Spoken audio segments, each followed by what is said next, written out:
Olá! Adolescentes aprendem a trabalhar e o poder público promove cidadania.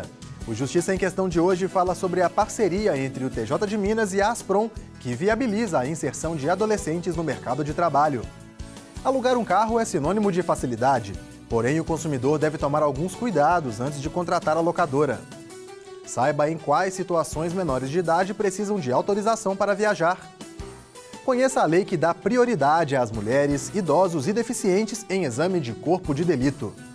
Entenda como os presos do sistema carcerário comum chegam às APACs, espaços que buscam humanizar o cumprimento das penas. Nossa edição começa agora.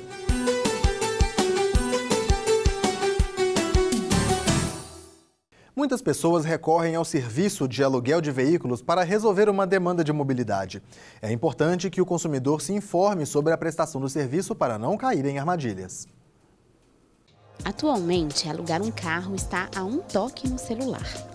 Para contratar o serviço, é ideal ter o cuidado de escolher uma empresa idônea e atender a alguns requisitos. Alugar um carro é um processo bem simples. A documentação exigida para a alocação de um veículo é apenas a habilitação. É importante que esse usuário ele seja maior do que 21 anos de idade e que essa habilitação tenha 2 anos já, essa pessoa seja habilitada há no mínimo 2 anos. Essas são as duas exigências de documentação inicial. Ainda que esteja cada vez mais fácil, os direitos e deveres nessa relação de consumo continuam exigindo cuidados. O primeiro passo é ficar de olho na modalidade a ser contratada. Ou seja, se ele está alocando um veículo e a cobrança vai ser por dia, ou se a cobrança vai ser por quilômetro, ou tem outra modalidade por dia, limitado a tantos quilômetros. Um dos pontos que mais geram demandas entre consumidores e empresa é a existência ou não de danos no veículo. Por isso, é muito importante que antes de retirar o carro da locadora, o consumidor avalie item por item da vistoria. Se o cliente discordar de algum item, deve tomar providência imediata para negociar com a empresa a troca do carro ou a correção do laudo, caso contrário, pode enfrentar problemas. Loca o carro e sai sem conferir. Alguns dias depois, quando da devolução, ele, ao entregar o carro, o vistoriador que está recebendo vai detectar aquela avaria. Se ele não conseguir provar de que a avaria não foi responsabilidade dele, ele vai ter que arcar com aquele prejuízo. O Código de Defesa do Consumidor assegura como direito a informação prévia, clara e precisa. Algumas empresas usam a tecnologia para complementar essa parte do contrato. Se caso o cliente relatar que viu um pequeno arranhão ou alguma coisa que o cliente se sentiu inseguro, a gente tem um sistema digital que a gente registra a foto e salva essa foto no contrato. Então, quando o cliente for fazer a devolução, é muito simples. Ele pode solicitar as fotos desse veículo e consegue fazer a verificação se já tinha essa avaria ou se não tinha. É uma tranquilidade tanto para o usuário quanto também para a empresa. O consumidor deve ficar atento também se a empresa exige algum procedimento antes da devolução do carro. Via de regra, essa entrega deve ser feita com o veículo limpo e com tanque cheio. E é muito importante porque, muito embora as companhias recebam o veículo sem o tanque cheio e sem que ele esteja limpo, mas elas cobram uma taxa que não compensa para o consumidor. Então, no ato da devolução, é importante que o cliente tire todas as dúvidas de valores, se será cobrado alguma coisa depois, tirar essas dúvidas, ele recebe o contrato com as informações do que ele vai pagar e aí é contar que ele volte na próxima vez para alocar com a gente.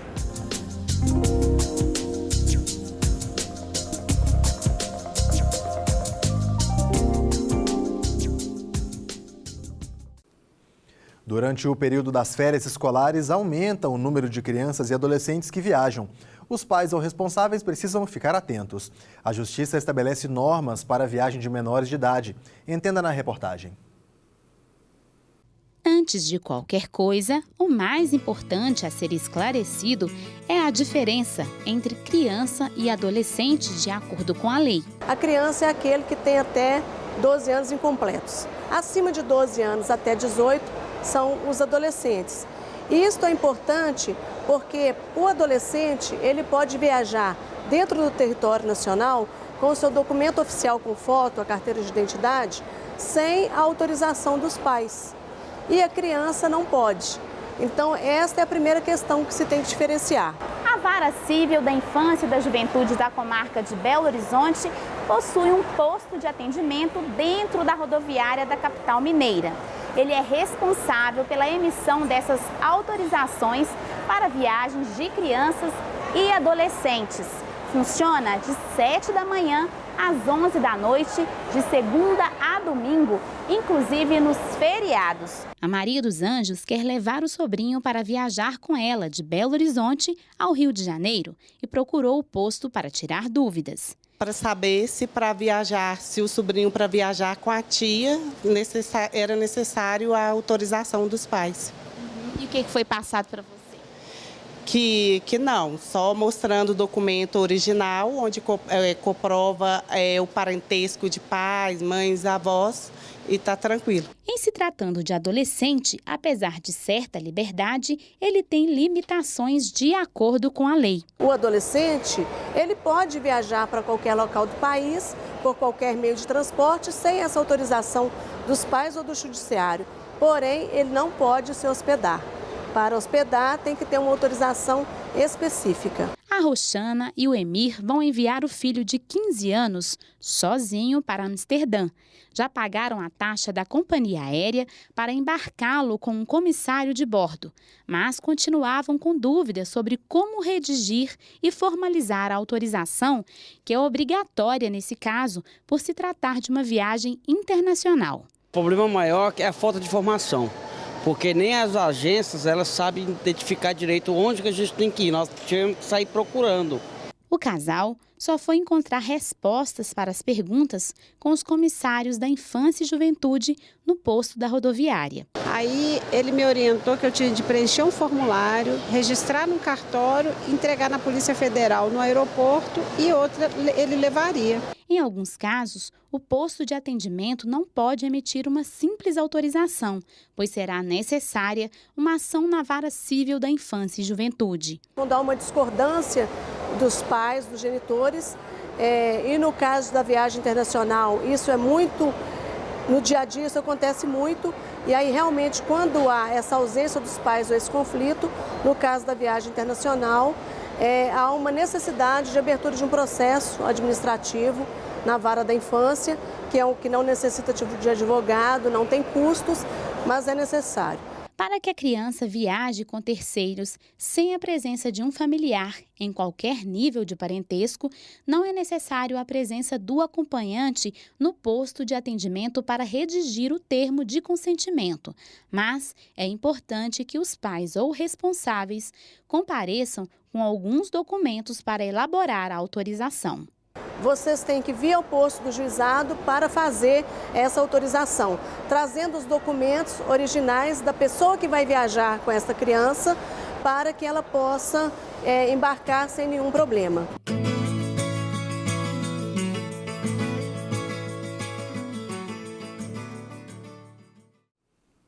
No próximo bloco, Justiça em Questão fala sobre transformação. Entenda como presos do sistema prisional comum são transferidos para as APACs, espaços que não possuem vigilância armada nem a presença de policiais. Apenas os recuperandos cuidam uns dos outros. Voltamos em instantes.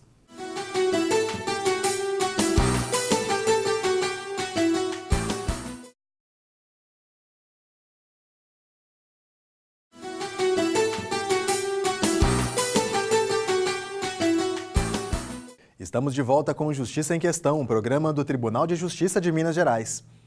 Sancionada em 2018, a Lei 13.721 alterou o Código de Processo Penal e tornou prioritário o exame de corpo de delito em casos de violência doméstica e familiar contra a mulher ou violência contra criança, adolescente, pessoa idosa ou pessoa com deficiência. Saiba mais sobre a nova legislação. Doutora, quais mudanças a nova lei traz para o Código de Processo Penal quanto ao exame de corpo de delito? A lei alterou o artigo do Código de Processo Penal que trata do exame de corpo de delito, passando a considerar prioritários os exames de corpo de delito feitos nas mulheres em situação de violência doméstica e também nas crianças, nos adolescentes, nas pessoas idosas e com deficiência. E quem que realiza o exame de corpo de delito nesses casos? Aqui em Belo Horizonte, o exame de corpo de delito realizado nas mulheres em situação de violência e também vítimas de crimes sexuais é realizado na Delegacia Especializada de Atendimento à Mulher, que é localizada na Avenida Augusto de Lima, 1942, no Barro Preto. Existem peritas especializadas nessa temática e que elas atuam de segunda a sexta na parte da manhã e também no turno da tarde. Lógico que se houver alguma eventualidade, a legista não esteja lá no momento em que a mulher compareça, ela poderá ser encaminhada ao IML, que é o Instituto Médico Legal, localizado na Gameleira. E no caso de violência contra a mulher, essa nova lei ela tem relação com a Lei Maria da Penha? Sim, ela tem total relação com a Lei Maria da Penha, porque a Lei Maria da Penha ela vai explicitar quais são os tipos de violência doméstica sofridas pelas mulheres. E essas mulheres, normalmente, elas fazem parte de um ciclo, então elas têm uma dificuldade muito grande para saírem da situação de violência em que elas se encontram. Normalmente, elas passam por esse período por muitos anos, sofrendo todos os tipos de maus tratos, agressões das pessoas, dos conviventes delas. Então, quando ela finalmente toma coragem para tomar uma decisão, para procurar ajuda, ela precisa que todos os mecanismos de proteção a ela estejam de fácil acesso, porque senão a chance dela começar a se desestimular é muito grande. Então, por exemplo, ela chega toda machucada na delegacia e aí lá ela descobre que ela vai precisar ir até um outro bairro muito distante, ela não tem dinheiro, ela fugiu de casa, ela não tem condição de chegar nesse lugar distante para fazer o exame, ou mesmo se ela tiver que esperar uma fila muito grande de outras pessoas para fazer o exame. Tudo isso vai fazer com que ela vá perdendo as esperanças de efetivamente conseguir sair dessa situação de violência que ela vive. Normalmente ela tem um descrédito, seja nas instituições, seja pelo tamanho, pela gravidade da violência que ela sofre. Muitas vezes ela acredita que aquele agressor ele é tão implacável que ela vai precisar viver a vida inteira à mercê dessa pessoa e que nada nem ninguém será capaz de ajudá-la. Porém, quando a gente tem os mecanismos de proteção, de fácil acesso para ela, isso vai fazer com que ela vá se fortalecendo, vá se empoderando e consiga finalmente sair do ciclo de violência em que ela estava inserida. Ok, muito obrigada, doutora. Obrigada a você. Matar o criminoso e salvar o homem. Esse é um dos principais lemas da APAC, Associação de Proteção e Assistência ao Condenado. Um método que busca humanizar o cumprimento de pena e recuperar o ser humano que cometeu um crime. A repórter Silvana Monteiro explica como um preso do sistema carcerário comum pode ser levado a cumprir pena em uma APAC. Um alojamento com camas limpas e arrumadas pelos próprios presos, que aqui são tratados como recuperandos. Grades e trancas sem a vigilância de policiais armados ou agentes penitenciários. Quem cumpre a pena faz a própria comida, lava a própria roupa e cuida do ambiente em todos os aspectos.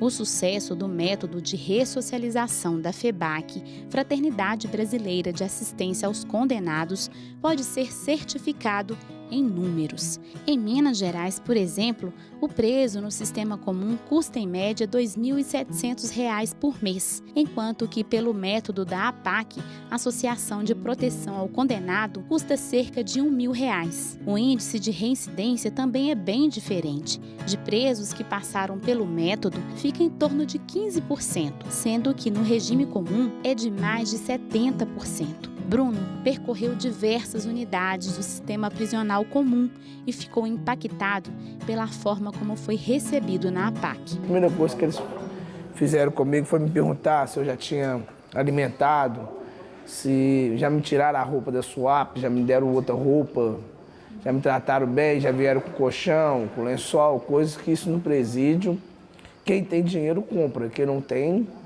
dorme no chão. Quando ele chega na APAC, a gente devolve a ele a identidade. Aquela identidade que foi dada pelos pais, que é o nome próprio. Então eles ficam, eles percebem a mudança nesse momento, né? Eles percebem o tanto que a gente acredita na ressocialização a parte desse tratamento. Para ser transferido para a APAC, Bruno escreveu uma carta de próprio punho para a juíza responsável pela vara de execução penal da comarca de Santa Luzia. O nome dele foi colocado em uma lista, obedecendo-se à ordem cronológica de solicitação. O pedido formal feito pelo preso ou pelo advogado é uma das principais regras para a transferência do sistema comum para o método APAC, entre outros requisitos. Ao longo da vida dele, tem que ter estado pelo menos 1 ano no sistema comum para que ele saiba diferenciar o sistema comum do sistema APAC, né, do sistema apaquiano, e até mesmo valorizar o sistema APAC.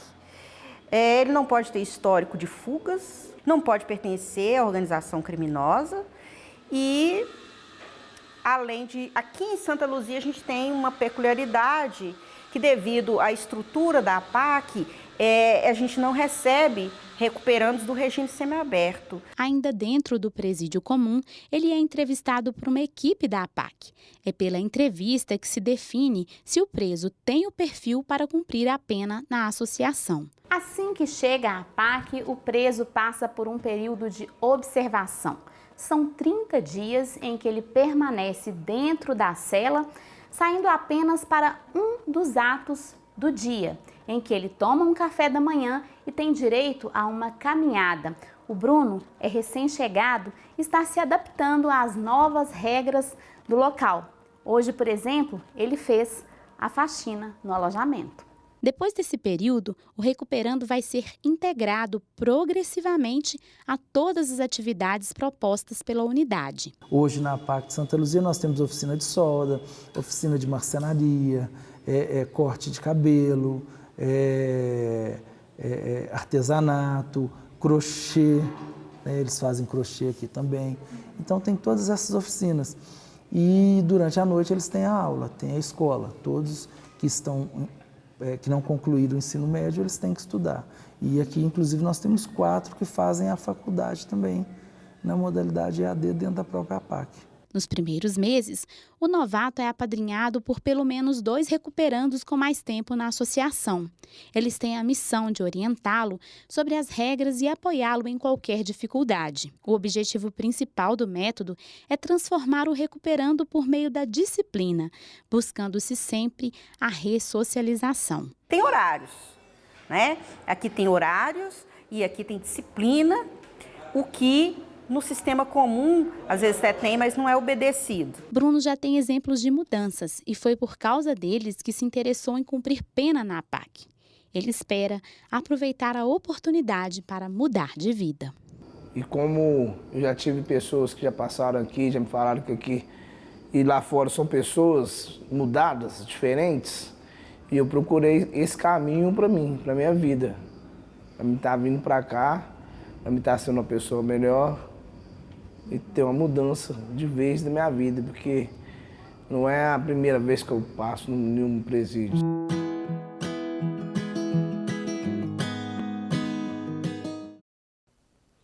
No próximo bloco, o Justiça em Questão fala sobre o projeto do Judiciário Mineiro que capacita e emprega centenas de jovens trabalhadores. Confira também as decisões judiciais que ganharam destaque no Estado. Fique com a gente, voltamos já.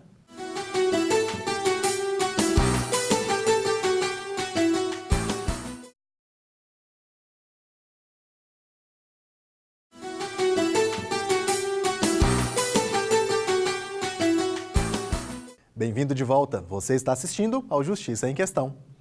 A gente apresenta agora as decisões que ganharam destaque no Judiciário de Minas Gerais. A terceira Vara Civil de Belo Horizonte determinou que a empresa Águas Minerais Igarapé pague indenização por danos morais no valor de R$ 5.000. O pagamento será feito a uma mulher que ingeriu água engarrafada pela empresa com uma substância estranha que lhe fez mal. A consumidora chegou a ser hospitalizada com sintomas de intoxicação, como vômito, diarreia, dor de cabeça, dores na nuca e nas pernas. O motociclista deverá indenizar em R$ 32.000 por danos morais, materiais e estéticos um homem que ele atropelou e que teve a perna amputada em razão do acidente.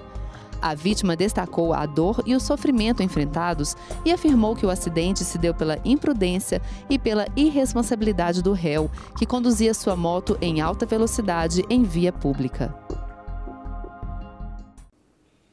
Desde 1977, a Justiça Mineira abre as portas para adolescentes que desejam iniciar a sua trajetória profissional. A parceria com a Associação Profissionalizante do Menor, a ASPROM, permite que os jovens aprendam sobre disciplina e responsabilidade. Veja só. Quem vê Ludmila realizando as funções com passos seguros pelo Tribunal de Justiça, nem imagina que ela esteve prestes a desistir. Teve um dia que o moço me ligou falando o nome de processo. Eu errei o número. Tive que ligar para ele de novo para pedir o número. Aí eu achei que isso repetir várias vezes. Aí eu fiquei achei que eu não ia conseguir mesmo. E ela persistiu. E agora faz um ano que Ludmila trabalha em uma grande instituição. Isso porque a Lei 10.097 do ano 2000, conhecida como a Lei da Aprendizagem, determina que empresas de médio e grande porte devem contratar jovens com idade entre 14 e 24 anos como aprendizes. E uma das entidades a preparar esses adolescentes para o mercado de trabalho é a ASPROM. Desde que foi fundada em 1975, a Associação Profissionalizante do Menor vem colaborando com a formação profissional de muita gente. Hoje, entre os ex-trabalhadores mirins, estão advogados, músicos, juízes de direito e também jornalistas. Eu estou em frente à atual sede da ASPROM e visitar este local é quase que voltar ao passado, pois eu também já vesti esse tradicional uniforme azul. E posso dizer com conhecimento de causa, boa parte das oportunidades profissionais e inserção de jovens no mercado se deve aos cursos que esses meninos podem fazer aqui. Essa turma aqui atrás daqui a pouco vai subir para um curso de informática. E nós vamos acompanhar a subida deles e saber como começou a história da ASPROM.